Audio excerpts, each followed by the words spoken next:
আজকের পরীক্ষার মধ্য দিয়েই ২০২৪-২৫ শিক্ষাবর্ষের মানবিক শাখার বিশ্ববিদ্যালয়ে ভর্তি পরীক্ষা শেষ হয়ে যায়। অনেক সেকেন্ড টাইমার্স ছিল, হয়তোবা চান্স হবে না।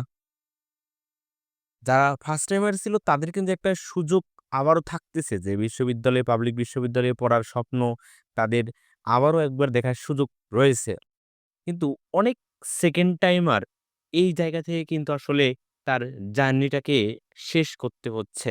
যে হয়তোবা অনেক সেকেন্ড টাইমারই আপনার বিশ্ববিদ্যালয়ে আর চান্স না পেয়েই পুরো জার্নিটা শেষ করতে হচ্ছে। আসলে আপনার ভাগ্য বলে একটা কথা রয়েছে। এটাই হচ্ছে আমাদের আ মেনে নিতে হবে যে আমার ভাগ্যটা যেটা আল্লাহ ফিক্স করে দিছে ওইটা আপনাকে মেনে নিতে হবে। হয়তোবা আপনি পাবলিক বিশ্ববিদ্যালয়ে পড়ে যেই পজিশনে থাকতেন, জাতীয় বিশ্ববিদ্যালয়ে পড়ে এর চেয়ে ভালো পজিশনে থাকবেন। সৃষ্টিকর্তা আপনাকে এটাই হয়তো আপনার জন্য ফিক্স করে রাখছে।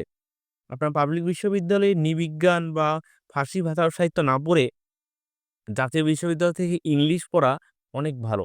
আমার মনে হয় এটা অনেক ভালো। রাজশাহী কলেজ থেকে ইংলিশ পড়া অনেক ভালো। তার তুলনায় আপনি যদি বেগম ফজিলাতুন্নেছা বা জামালপুর বিশ্ববিদ্যালয়ে না পড়ে রাজশাহী আ বিশ্ব কলেজ থেকে রাজশাহী কলেজ থেকে আপনার ইংলিশ অথবা ইকোনমিক্স পড়া অনেক ভালো। কারমাইকেল থেকে ইংলিশ ইকোনমিক্স পড়া অনেক ভালো। বাংলা পড়া অনেক ভালো। এরকম অনেকগুলো স্বনামধন্য কলেজ আছে যে জায়গাগুলো থেকে আপনি একটা ভালো ডিপার্টমেন্টে পড়লে একটা ভালো ভ্যালু তৈরি করতে পারবেন নিজের জন্য। আপসেট হওয়ার একদমই কারণ নাই, হ্যাঁ? যারা সেকেন্ড টাইমার ছিলেন আপনারা আপসেট হওয়ার একদমই কারণ নাই। আ এটা হচ্ছে যে নিয়তির লেখা যে আসলে আপনি আর চান্স হবে না। আর যারা ফার্স্ট টাইমার আছেন তারা একটু নিজেকে নতুনভাবে সাজানোর চেষ্টা করেন। অন্তত জাতীয় বিশ্ববিদ্যালয় বা সাত কলেজে অন্তত একটা সিট নিশ্চিত করে রেখে তারপর হচ্ছে সেকেন্ড টাইম প্রিপারেশনটা নিবেন কিনা এটা পরবর্তীতে সিদ্ধান্ত নিয়েন। আজকেই পরীক্ষা খারাপ হইছে, আগামীকাল থেকে সেকেন্ড টাইমের জন্য পড়ার কোনো দরকার নাই।